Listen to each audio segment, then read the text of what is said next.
episode, we take a look at something that is often not talked about, and that is the enslavement of before 1619. When you hear the show, for those of you that have been listening for a while, we make intro clips, and of course we do pre-record episodes for the year. Intro clips. I made an intro clip for the show because of the way the setup is now. Totally sent myself the wrong file, so I can hear a big intro. But if you want to see the intro, go to youtube.com/This Is Revolution Podcast, and you can see the intro to this show. We'll be up. Get you guys ready. Also, the after hours segment was informative and freaking good. Probably laughed for the last 30 minutes. Chat was on fire. We also have the audio version. We had to like beat some of the stuff out. At one point, that was viral. And Heath and Haley definitely get into the weeds on something we try to touch on a little bit on the main show that you're going to hear right now, which is Native Americans owning slaves.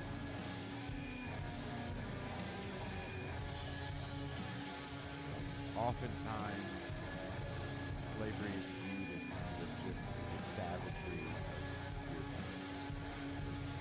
of settlers. And political economy is going to take into consideration. The enslavement of Native Americans and even Native Americans owning slaves is a very complex narrative. We touch on certain parts of it. Of course, Indigenous people are not a monolith. Every region, every tribe is very different, has a very different history.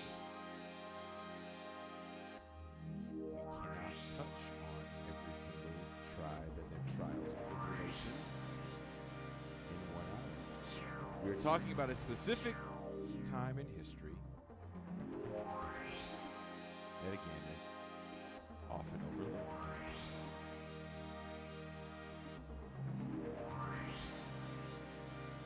And in doing the research for the show, it was fascinating to find out how far the Native American slave trade even made its way to So that noise means it's time for me. Shut up. Here is Professor Keith Pluymers, Professor Historian. Professor and Historian Haley Grin. The enslavement of Native Americans.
Good evening, everyone.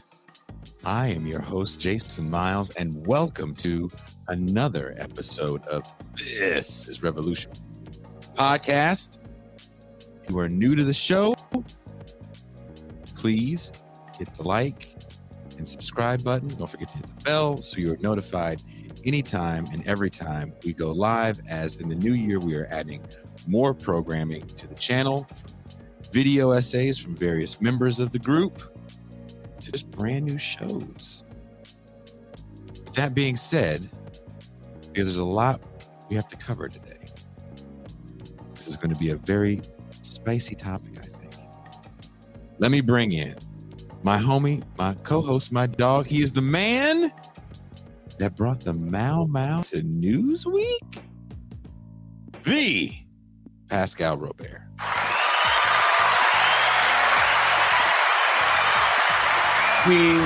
And greetings to the audience, peace and greetings to the chat, peace and greetings, Jason Miles. It is very interesting. You have to admit that you get to write for Newsweek. I mean, I guess. Negro. I mean, yeah. You know as well as I know that we are always shocked whenever it's like, damn, they're publishing Pascal. That's dope. I think it's an excellent opportunity to expand the political Overton window. Oh, so very well put. That's what we're doing. We're expanding political Overton window. Are you ready for today's show, Pascal? Absolutely. Brianna apparently said Pascal was one of her most popular guests on her Catherine Lou clip. What? Brianna Joy. That's the Brianna they're talking about. Who said that? Where are you getting Brianna this? Joy Gray said it.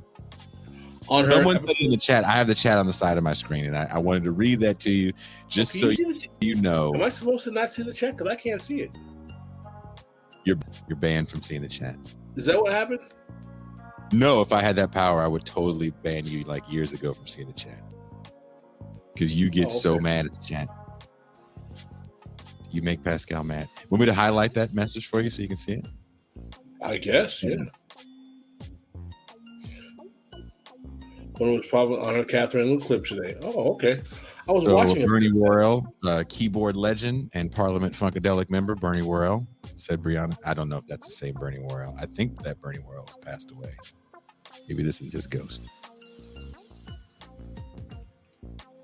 But I watched the Catherine Lou, but it was actually pretty good. I did watch it. I haven't watched it. I like Catherine Lou a lot, as a matter of fact. She was a great guest. Yes. And, I haven't watched that whole episode. I watched a brief clip, and it looked interesting. But I did not know that they mentioned me on the episode. Shout out to both of them. Look at that. Well, you know, Catherine was supposed to come down here and be one of the guests for Terrace Talks. You mentioned that. But she caught the corona, and also we were supposed to have some help on today's show with another good friend of show who has done great scholarship in Native American history, Professor John Graham at the Missouri State University, and he also came down and got sick. We had another pre-record show we were supposed to do. That guest came down with it, so I'm not gonna lie, I'm a little shook. That happened on January 1st with Dr. Celestin Joseph. The January 1st Haitian History Show. Right. I actually mentioned that on the audio only. There was supposed to be two guests. Another person. I didn't see who it was. Yeah, Dr. Lou, and he came down with the COVID. He couldn't make it. But everybody's better. He's better. Dr. Lou is better now. And obviously Catherine, so she will be down here at some point. Now class is in session, so it'll be a minute. But I did not know that she had caught COVID. That's wow. She got sick. It's insane, man. Everybody's getting it. Well, I made a clip for today, but I didn't put it on YouTube first. I don't know if this is going to be a thing with us or just because I had so many issues with the video essay and getting that up that it just put me behind the 8 ball, but I do have a video ready for our show today to get you guys ready for what we're going to talk about.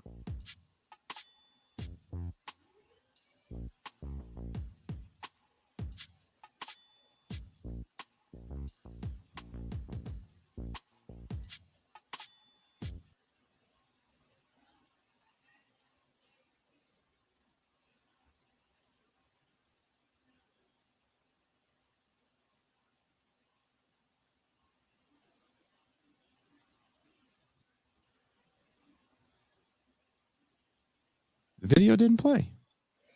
I noticed that. That's strange. That's strange. Well, It's shit. conspiracy. It is. It's the deep state. That's frustrating. Cuba's behind it all. Fucking Cuba is he didn't even respond. I put him, how he always goes, I thought I was on the show because I was on the email thread. Notice he didn't respond. And he was on the email thread. So he did that. No, that was not a scene from Coachella because no one was wearing a flower crown. It's not a dream catcher you see at Coachella. It is flower crowns. I've been to too many Coachellas, and I know that, sadly. Well, let's get our guests in here. Give me 1 second. You've seen him before on the show. He is a professor with another good friend of show, Teray Reed. Professor Keith Pluymers.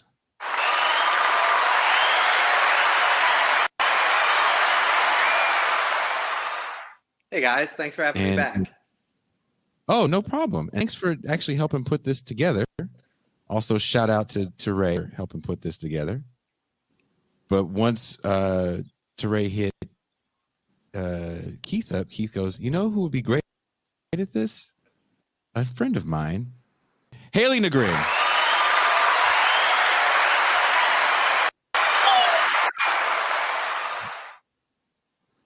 So just to let you guys know, Keith Pluymers is an expert on modern history and environmental history. He's a professor of history at Illinois State and author. Haley Negrin specializes in Native American history, slavery, and the history of women and gender in the Atlantic world. Her current book project investigates the transformation of indigenous kinship ties and politics under English chattel slavery in early North America. Please welcome Keith and Haley. Sorry, the intro clip didn't play. Maybe I myself the wrong one. That's very strange. So I apologize for that. But anyway, let's talk the enslavement of Native Americans. The culture war is heating up in this election year of 2020. And there is so much talk over critical race theory being taught in our primary and high schools, and the 1619 Project, reparations discourse. But there's one thing that seems to be constantly glossed over, and that is Native American enslavement, which happened for quite a long time in the Americas, throughout the Americas. And even I was kind of shocked to read this, that Native Americans made their way to the African continent in the slave trade as well. What is up with that? Why is this the glossed over, forgotten history? Who wants to take this first? Why don't I kick it off with a historian one, and then Haley can fill in all the things that I miss. So one of the big problems in doing history just kind of generally is it's tough to write about stuff that people didn't write about at the time. And if you go back to the early modern period, there's a lot of different governments that are going to say it's illegal to enslave Native people. So Spain at one point, there's going to be this very famous debate called the Valladolid debates, which are debating whether or not Native peoples had souls, and if they did, they couldn't be enslaved, and if they didn't, they could be. Yeah, brutal stuff. And so you have essentially laws in lots of places that say, we can't enslave these people. And then despite having those laws on the books, places go around and enslave people in large numbers, but they don't sort of write it down and tally things up in the way that feels familiar to scholars who've worked on, say, the enslavement of people of African descent and of Africans. And so there's this sort of record problem where if you're doing history of Native slavery in a lot of places, though as Haley's going to tell you, not every place, it won't be written down in the same way that it has been written down for Africans and people of African descent. So there's this sort of source problem that means to some degree it's hard to find this stuff. And so I think that's one of the like technical things that's behind it. But I'll let Haley take over now. Yeah, thanks, Keith. That's a good point. The sources are tough to find, though, of course, that is what we said about the African slave trade in like the 70s or 80s, right before the African slave trade database, came into being. Like there was a time when, scholars were like, we'll never know how many people were enslaved in Africa. And now we have pretty damn good numbers. We're never going to know for sure about everybody, but we're doing pretty well. And I think it's my hope that over time, we'll be able to get a little better with numbers for Indigenous enslavement in spite of how hard the records are. But another reason I'll just add, there's a lot of reasons. There's so many reasons why this is a little. What would you say is the main reason? Is it political? Well, I mean, in the South, you have a situation where older, like the third or fourth generation of Southern slaveholders in South Carolina and Virginia, away from the earlier era of Native enslavement, are going back and saying, I'm going to racialize Native people in a particular way, and I'm going to racialize Black people in a particular way. And they look at, I have this judge from the 1830s in South Carolina who lets a Native person go free. And his whole argument as to why he did that was this discussion of, the Negro, right, is meant to be in a state of enslavement forever. That is where they belong. The Native person is a wild, savage, free person. The red man is meant to be free. So it's this very bizarre racialization that's going on that's very specific and changes over time. That also has to do with why, especially Southerners, covered it up in the 19th century specifically.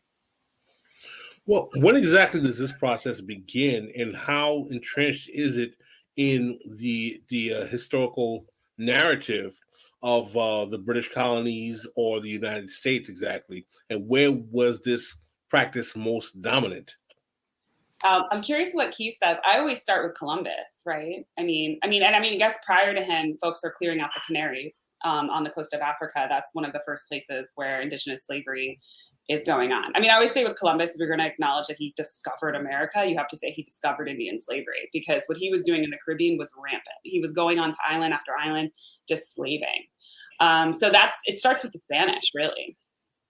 And in terms of British colonies, when the first person, probably Afro-Caribbean, is brought as a slave to Bermuda in 1617, a Native person is brought with him. So there's a way in which African slavery and Native slavery come at more or less the exact same moment in the British Atlantic in particular.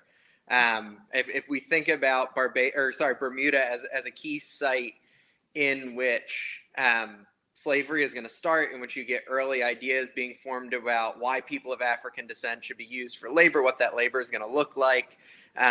There's African people and Native people who are being brought at the exact same moment.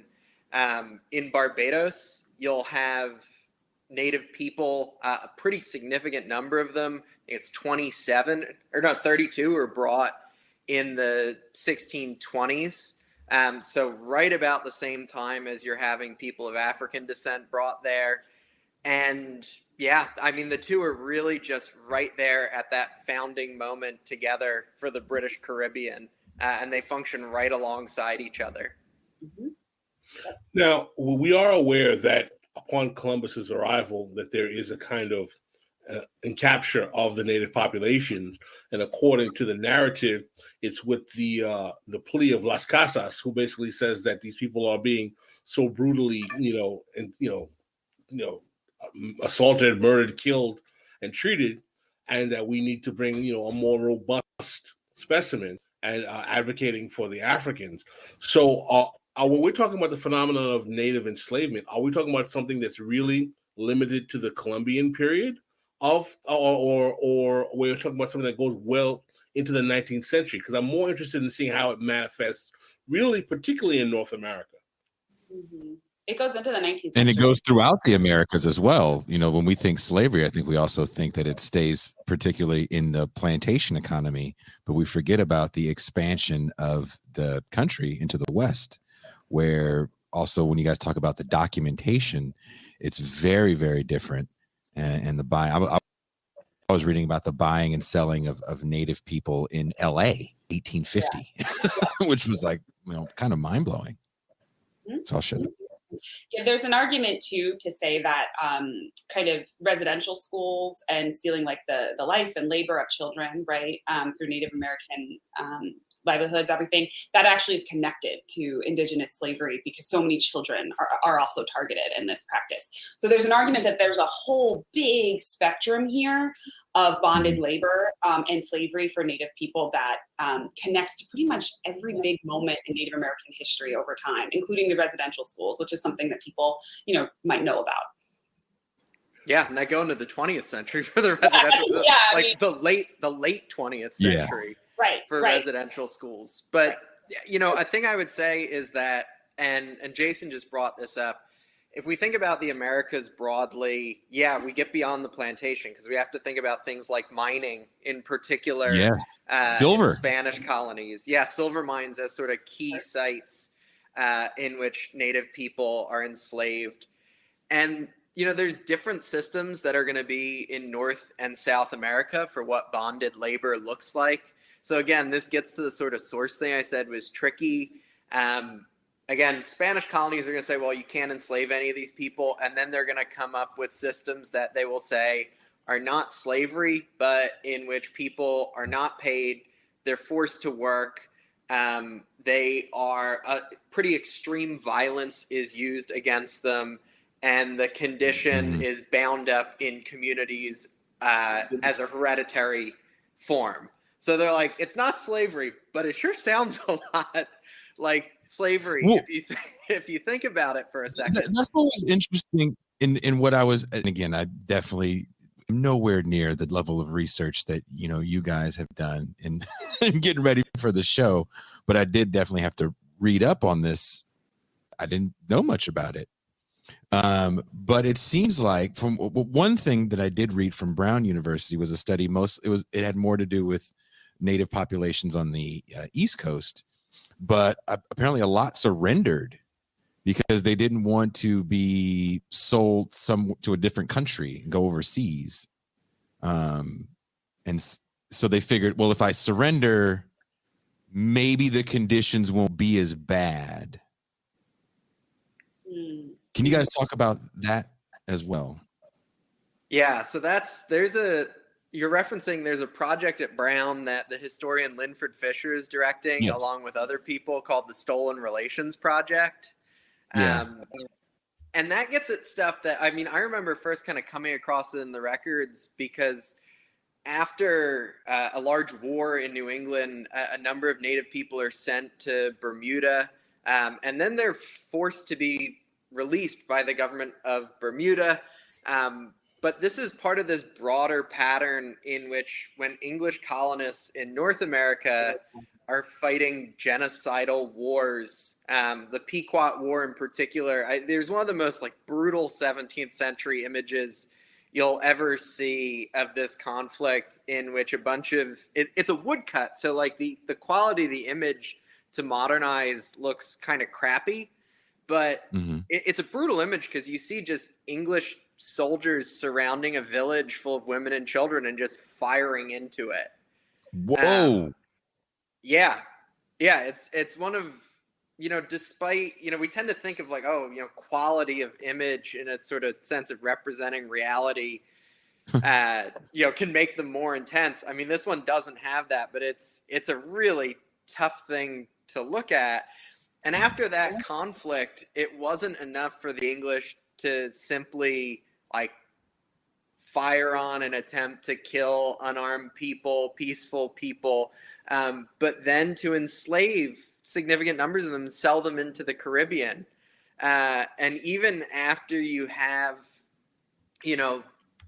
attempts to sort of free them, there's going to be this consistent pattern through the 17th century of Native people in North America being sold into slavery in the Caribbean. And the same historian, Linford Fisher, points out that when Barbados in the 1670s ultimately tries to outlaw the presence of Native slaves in Barbados, they don't do it for humanitarian purposes. They do it because they're afraid that Native people are violent and rebellious and will encourage enslaved Africans to rise up and kill off the white planters on the island. So like even at the moment of like potential, like a small glimpse where you're like, oh, is that a little brief moment of humanity? No, they're afraid that they won't be able to maintain control on the island here if they have a combination of enslaved Native people and enslaved African people. And like Haley was saying before, it's bound up with these sort of these parallel forms of racialization that are going on in terms of how English people are stereotyping Africans and people of African descent and then Native people. Well, let's take this super chat here. To what extent was mass enslavement of indigenous peoples limited by the mass deaths of millions of indigenous people from European diseases? So one thing I would say is that you want to be careful with this idea that disease sort of, made Native people sort of unfit for slavery. I mean, what does it even mean to be a good slave, right? But that is a perception that early colonists actually used to racialize Native people as well, and also to hide Native slavery, to say that, well, we didn't enslave them. They all actually just died of disease. That's actually what it is. And when you actually start to look at the records, and I always tell my students this, yes, disease was a big deal in early Native societies, for sure, when they encountered Europeans. However, if you really start to look at the numbers, you see that a huge amount of African people were also dying at that same moment. And if you look in individual settlements, there are still more Native people than Europeans in those areas. So I think disease has been a cover in a lot of ways, used to kind of hide, both in the time, and maybe I think it was a reason scholars didn't look into this as much until, the past 20 years.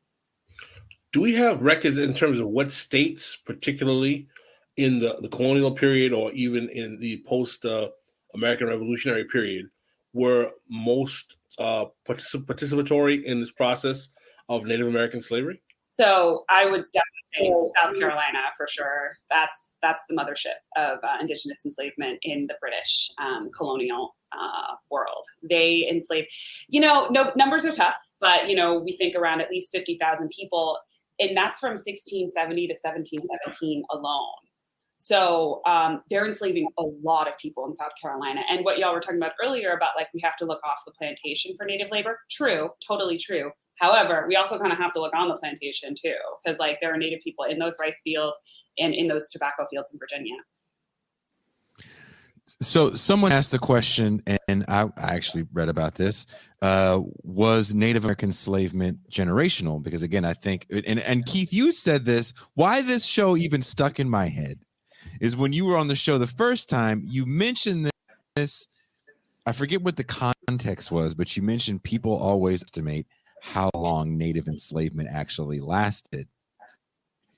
And so to the question, was Indigenous enslavement multi-generational, you two would respond with a yes, for sure. And in my research, we've got a lot of great work on part of Sequitur Ventrum and how African women's wombs are targeted, right, to pass on racial slavery to children. And in my research, what I find is a lot of the same justifications and the same sort of early modern ideas about law and race are being used to do that to Indigenous women too. It just happens in certain areas and at certain times and looks a little bit differently compared to African slavery, depending on how shipments are going and a lot of other things. But it's definitely happening.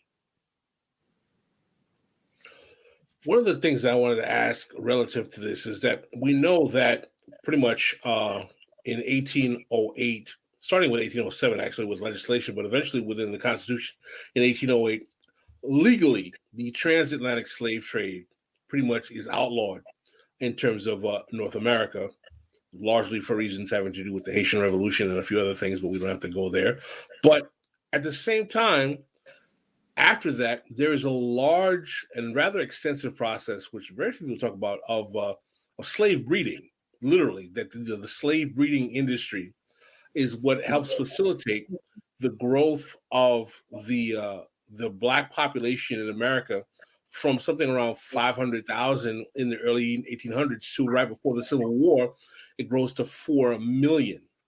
After the importation of Africans stops in North America, was there any type of similar mechanism to increase the native slave population amongst plantation owners or slave owners in North America? I don't know the answer to that. Haley, do you know the answer to that? I mean, I haven't. It depends on what you would call a concerted effort or a program. I mean, I have seen in wills, right? I mean, there's a very careful effort to, I'm going to give my daughter a female Indian slave and her increase, right? I'm going to give that to her because that's going to assure not only her, but her children. There's a very concerted effort to match Native women with people who the slave owners are looking to have more slaves, to give them more slaves. And that's kind of happening throughout. But I don't know that I've seen a concerted effort of breeding in the same way that the domestic slave trade was shaped. But, there are also even times where, slave breeding for African people was dialed back too, depending on the nature of the economy. Like in New England in the colonial period, sometimes they're like, actually, I don't want a bunch of people in my small house. I want to slow down the breeding of enslaved Black people. So I guess my point is just that there's a lot of variation over time. Yeah, and I think you hit something important there, Haley, too, which is that there's real varieties of where and how enslaved people are held. So we always have to have this tension of don't forget that there are, in fact, plantations in Western Virginia and in South Carolina that are dependent on enslaved native labor. But also the idea of people who were enslaved as domestic servants or as sort of domestic labor ends up being a crucial one. A book like Andres Resendez's The Other Slavery is going to point out, some of those sales of enslaved native people in California that Jason referenced from the 19th century, those were bound up with sort of domestic labor.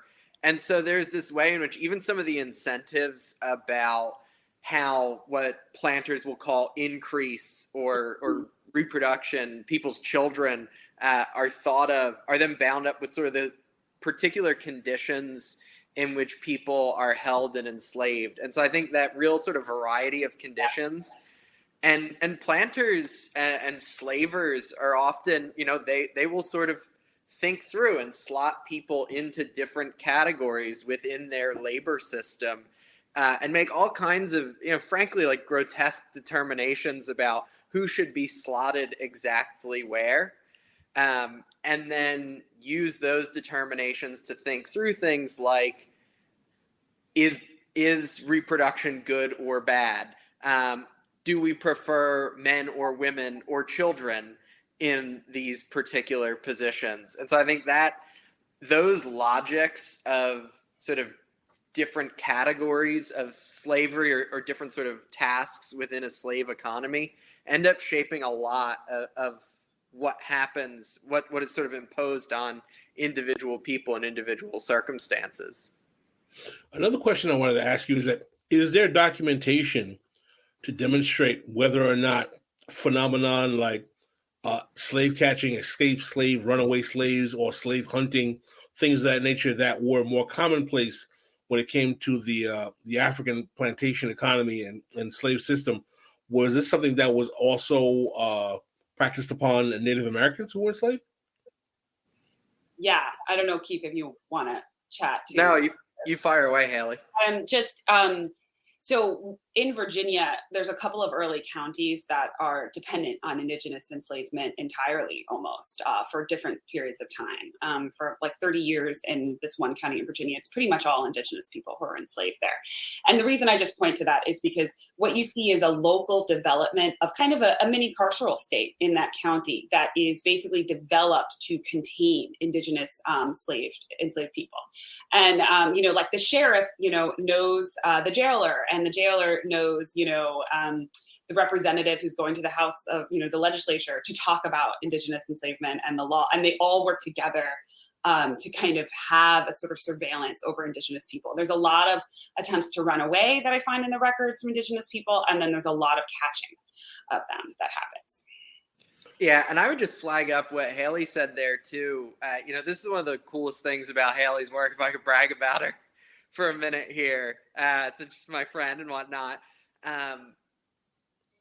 These geographic distinctions within Virginia for what types of slavery are practiced where is really important if we're going to try to understand the development of early modern markets and the way that, say, commercial development of capitalism, things like that are entangled, the degree to which it's entangled with slavery. Well, it's not enough to just say slavery there, because of course the people who are living in Tidewater, Virginia, and who are the largest planters, if you look at records from the 1620s, they're already starting to have significant numbers of enslaved Africans.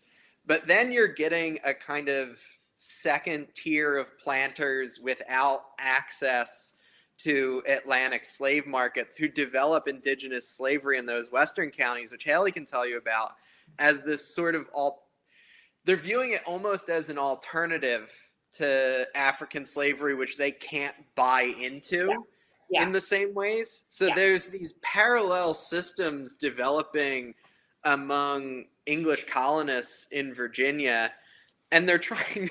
They're essentially, they're both like, well, coerced labor is really important and we think it's awesome and we should do it. But they develop these really different markets, different systems for how they're going to get enslaved labor. And so, there you have these real distinctions, even geographically within a single colony and then state. And also class distinctions too, like you mentioned, Keith, like the planters Keith was just talking about in the Tidewater who adopt African slavery earlier. Those folks tend to be the richer ones, right? With Indigenous slavery, I think I haven't made this argument yet and had it peer reviewed, but other folks have talked about it, and I think we're right. It's a class situation, and lower class folks tend to be the ones in this period in Virginia who are advocating for access to Indigenous slavery because they can't get the Atlantic version. No, that's interesting. Can you elaborate on that? Is that because the enslavement of Africans was more cost prohibitive and it was cheaper and easier to acquire Native Americans? Well, so it's actually hard to acquire Native Americans too at this time, but it's because the rich planters in Virginia monopolize the African slave trade. There's like a couple of merchants who are running it in the 17th century and a couple of planters, and they're all working together. And yeah, it is expensive. But Indigenous slaves, right, sometimes they can be for, a little bit less money, right? They can be traded, but it completely depends. It's actually more about the economic connections that the planters had with traders of African slaves and how they kind of wanted to keep that to themselves. They didn't want to spread that to the masses. And the lower classes are like, I want slaves. I want them. Fine, I'll go get Indian slaves then if you won't let me have African slaves. Wow. So they became almost kind of like a secondary market for Indigenous slave labor that was not being fulfilled by the presence of Africans. Yeah, because upper class folks made it impossible for lower class people. Yeah, and you see this kind of throughout a lot of colonies. It's not just in sort of markets of slavery. That's going to be really important for sort of structuring who owns slaves and then how slave owners structure society into the 19th century, really up to the Civil War in the United States. You know, who is owning and who is not ends up being really important in shaping class distinctions in the U.S. South. But there's just really different kinds of economic activity that are happening. People are selling in different markets. They're selling different stuff. They're either selling kind of locally or regionally versus in transatlantic markets. And so you have these sort of two interrelated but distinctive economic systems that develop side by side. What's interesting about the Virginia case is that both of them say, like, well, our economic system is going to depend on enslaved labor. Yeah. And one of the things that we learn also, and I really want to get into this, is that there's a presence of indigenous Native Americans on the African continent being used as enslaved labor as well. How exactly does that happen? Exactly. I mean, I think Jason was talking about that. Or they were imported? I have no idea on that. I don't know about this either. I think Jason uncovered something. I don't know. That was from the Brown. That was from the Brown.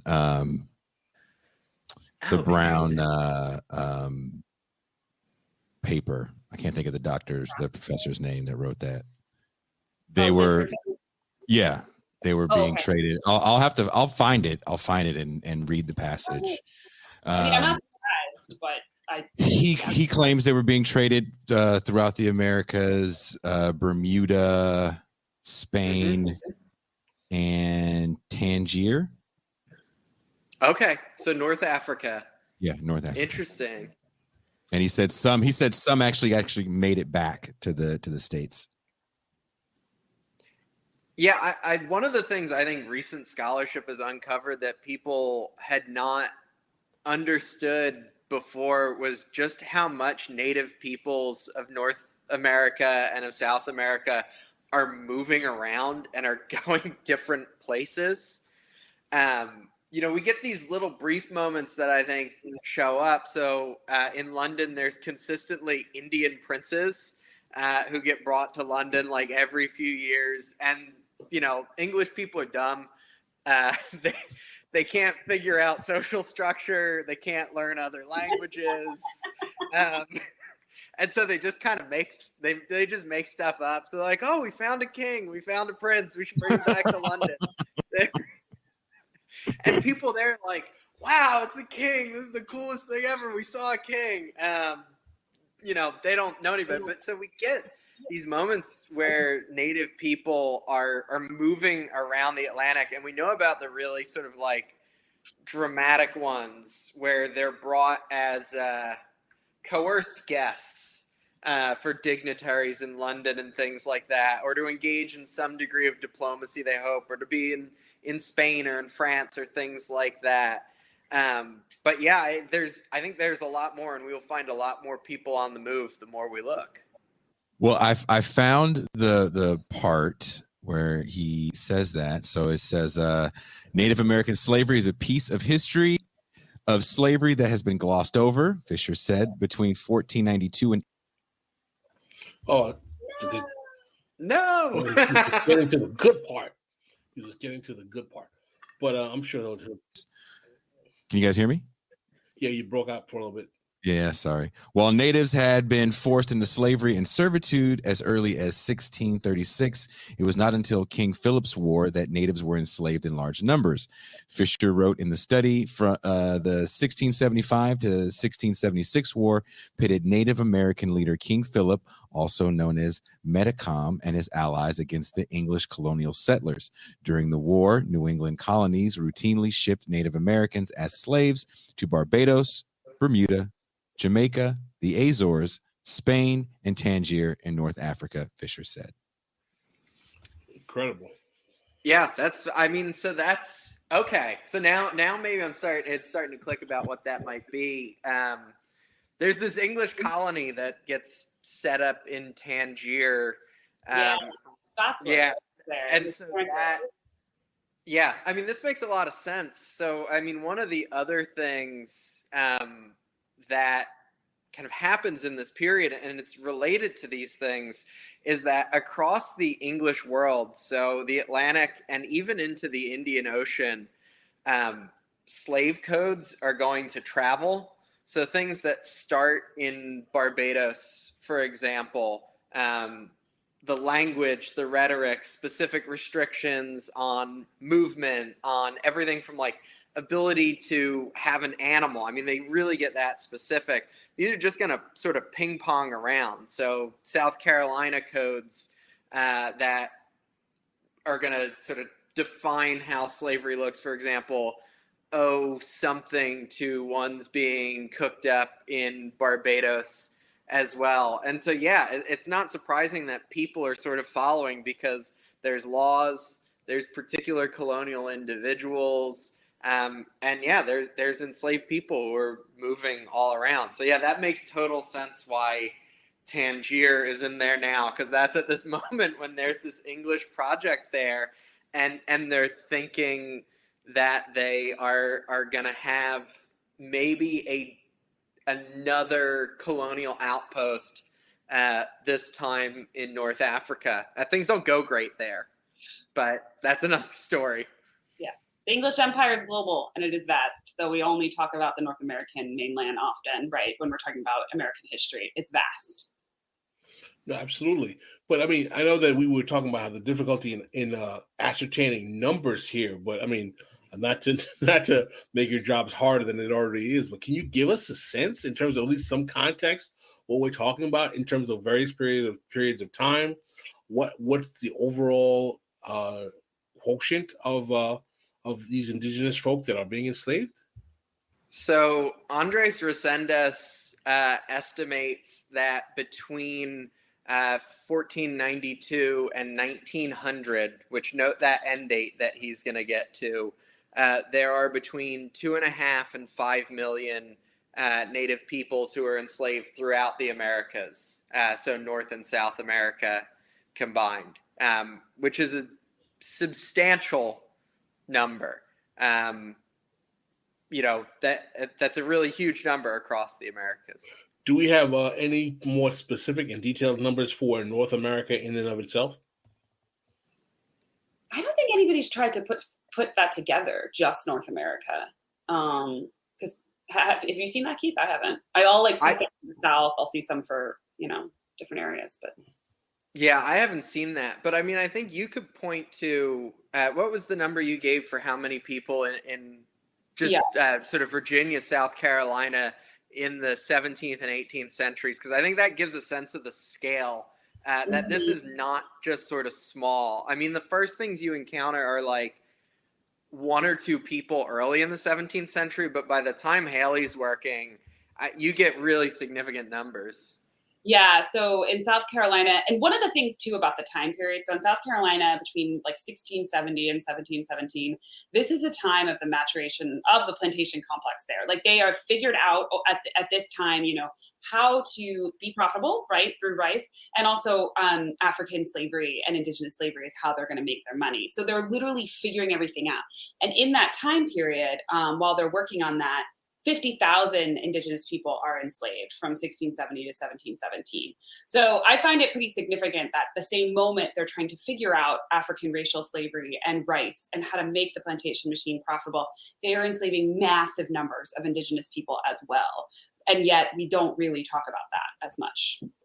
Okay. Another question I wanted to ask you, and this is something that actually, Keith, you had brought up last time you were on our show, was that one of the interesting things about the way in which the plantation economy worked overall, including North America, is that the labor specificity of the Africans that were imported was something that's rarely discussed, in that there were Africans from certain geographical locations on the African continent. For example, we talk about often Senegambia in terms of being the rice coast and their capacity to know how to grow rice, and how various Africans from different regional locations on the continent were imported because of the skill sets they had obtained in their locality, in their indigenous homeland. Was there any similar type of process with indigenous Native Americans that we have record of, in which they may have had particular skill sets in their localities that were incorporated into the indigenous slave plantation system. Keith, should I share thoughts first?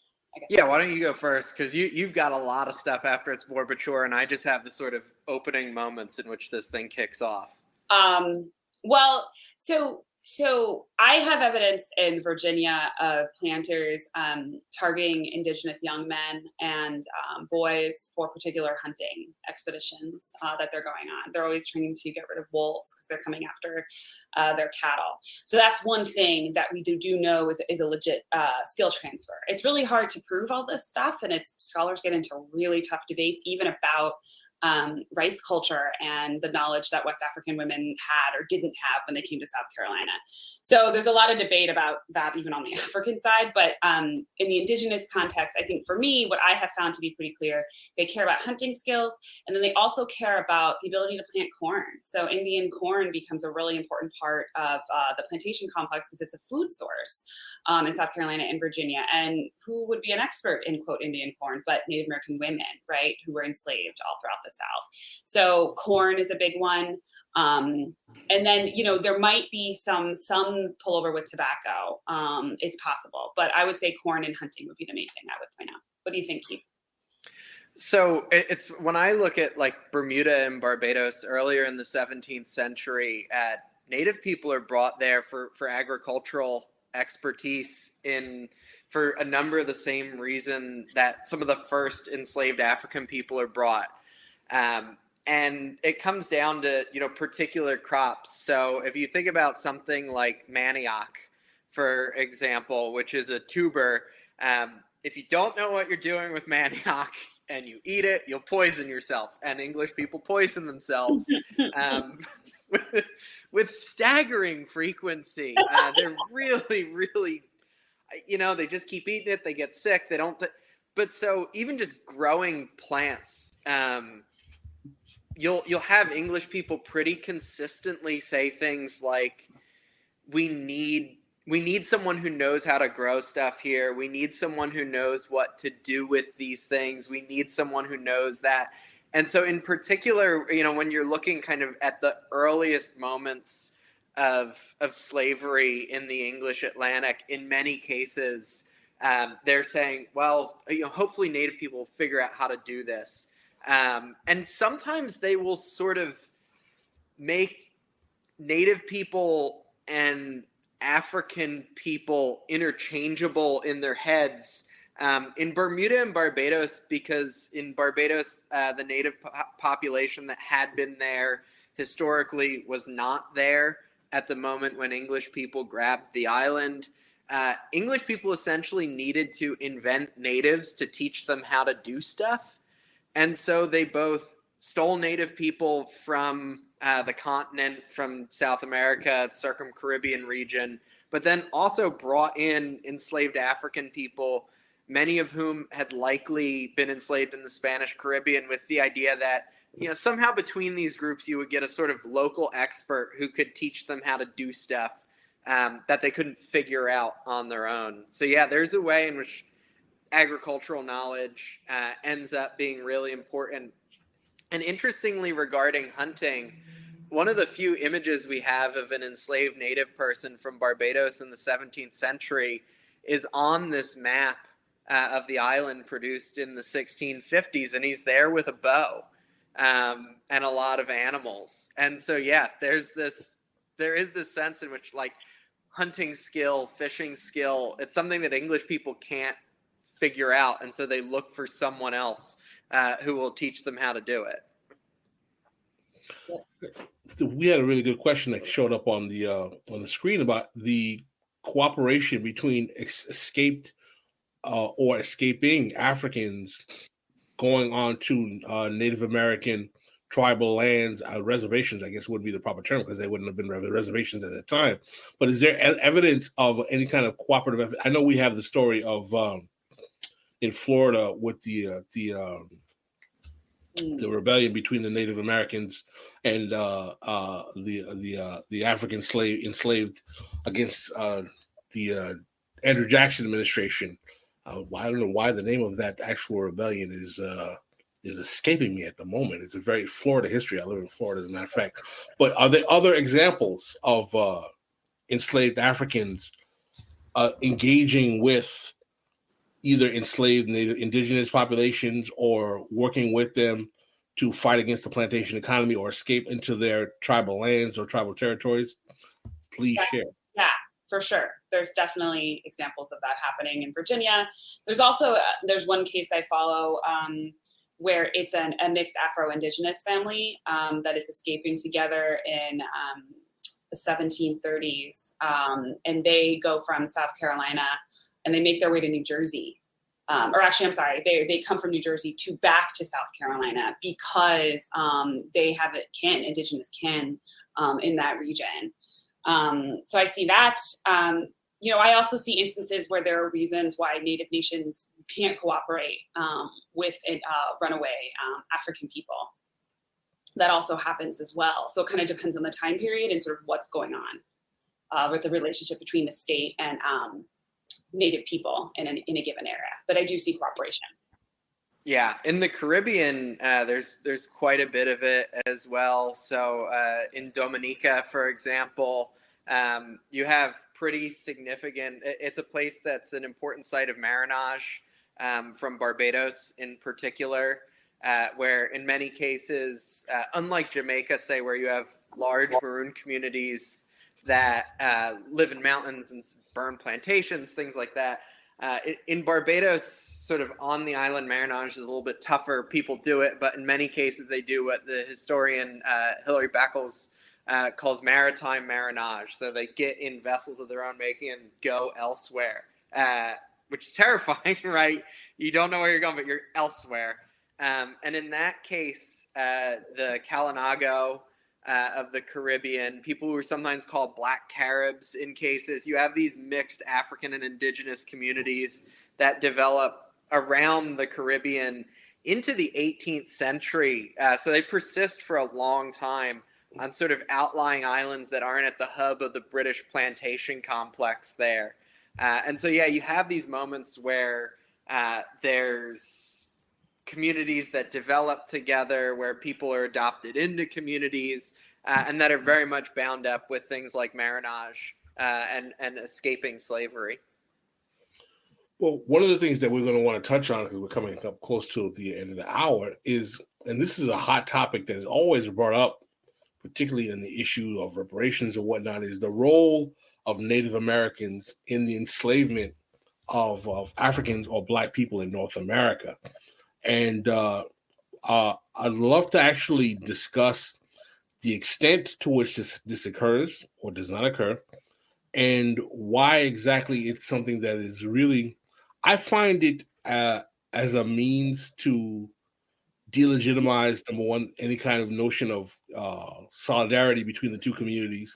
It's oftentimes brought up, and often as a kind of one-upsmanship in terms of reparations discourse, is like, well, they enslaved us too, so they don't deserve to get anything, or so on and so forth. So I'm really interested in understanding, like, what are the politics that surround this particular phenomenon, the extensive nature of it, and what that's about. Because you're talking about the civilized tribes, Pascal. Was it the 5 civilized tribes? 5 civilized tribes, yeah. So I'm sure Keith has plenty to say about this as well. But I guess I'll just start by saying that in the early 1800s, Cherokees owned 600 enslaved African people. There's about like 20 to 35 families in Cherokee Nation. That's it, that own enslaved African people.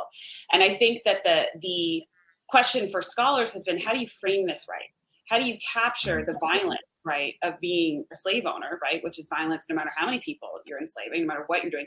But also, how do you capture the layers of violence that are being, that Native people are experiencing in this time period? So Taya Miles wrote a book called The House on Diamond Hill that I think does this perfectly, where she talks about how, colonialism is actually a major reason why Cherokees turned to slaveholding and cotton growing in the South, right? Because the argument coming from Jackson and everybody else, right, is you're not civilized enough to keep your land. You're not civilized enough and you're not white enough to be sovereign.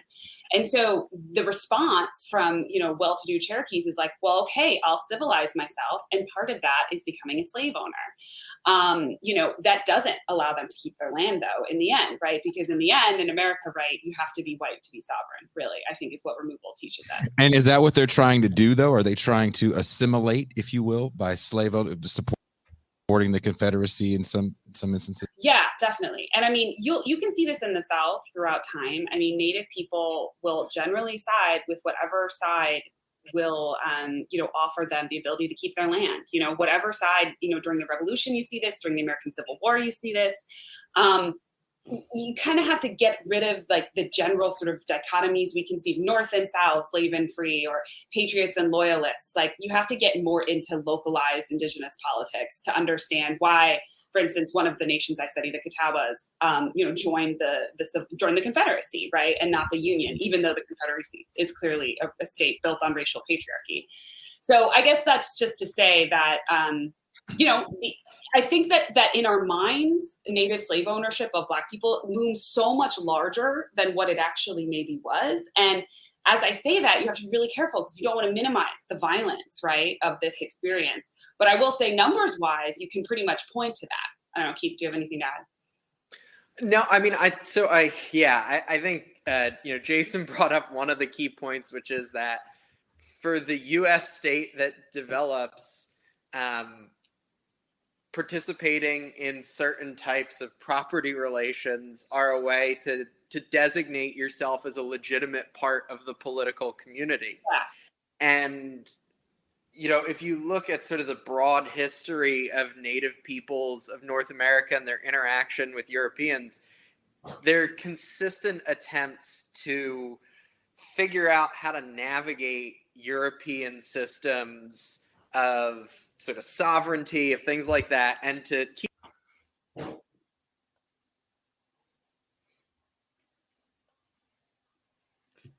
Did Keith break up? I think you froze for a second there. Froze a little bit.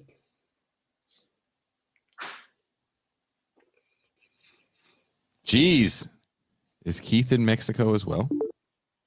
I don't think Keith is in Mexico. He's in Illinois, which is close enough. The exotic state of Illinois. Very good. Keith, you didn't tell me you had Baja internet in Illinois. Apparently Central Illinois is dealing with a similar quality of internet as Baja. Greatest comment. Hold on, this moving too fast. But someone said, Gigi said 1619 Project got him. Not even the deep state. It was Nicole Hannah Jones. She was like, nope. You shall not pass.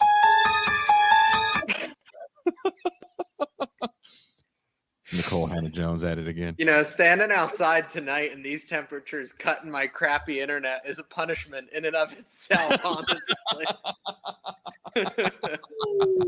Well, before you answer that, don't even answer the question. Save your answer because we are coming up on the end of the hour. And I know it's later where you guys are, so I want to make sure that I steal both of you for the bonus patron-only champagne room. We now call it the champagne room. I like that. That's fancy. Thank you, Chris Catrone, for helping us out with that name. I forget why we even wanted to call it when that show happened, but we're going to dive deeper into this question of Native Americans enslaving Africans,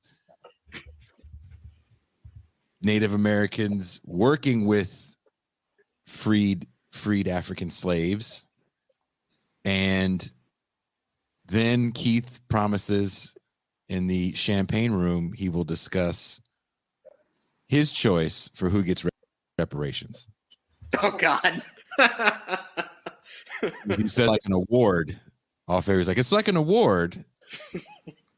And you choose. It's a tiered system of choice. Oh, boy.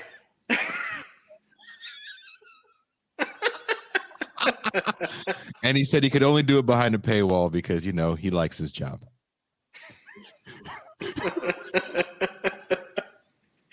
trying to kill me.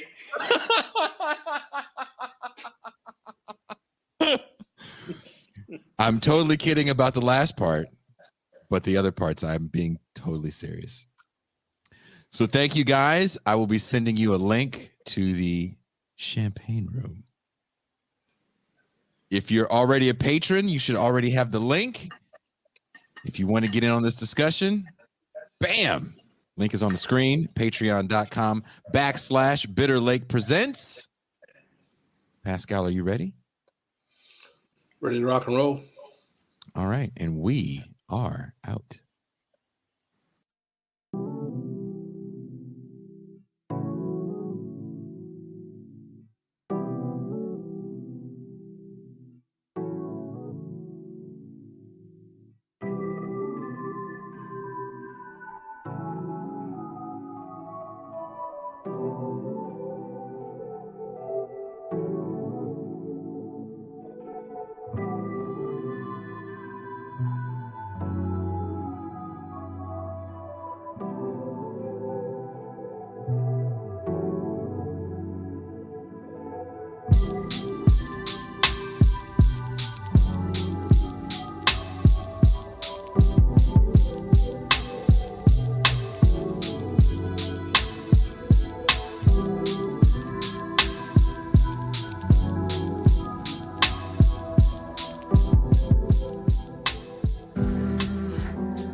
Open the fucking door, man. You said you was gonna be there when I came. Been knocking on the door for 5 minutes. I know you up there, man. Stop playing with me. Come on, man. Yo, fuck it. I'ma come up. I came to collect, motherfucker. Stop playing with me. Yo. Crazy, I can't sleep it off, man, I can't sleep it off. Thought I seen it all, wrong again, my friend. Gotta get back, gotta get my act together, gotta get stacked, trying to get my band back out on the road. Last night got trashed, passed out on the floor. Shaved in about a week, no shape up. Looking for my phone for something to shake up. Sean owe me money and he ain't paid up. Who the gotta pray to the get caked up. Got a passenger within me like Dexter. When I'm stressed, I act a bit extra. Shorty naked, tasted the nectar. She gave me neck, we neck the next sexter.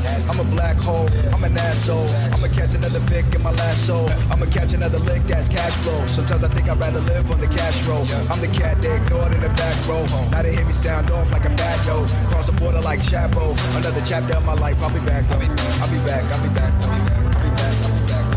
Exposing the snakes in the grass slow. Hey yo, let me borrow some money for the cab, bro. I gotta be home before 7. The super gotta inspect the stove. And my refrigerator's broke. Fuck.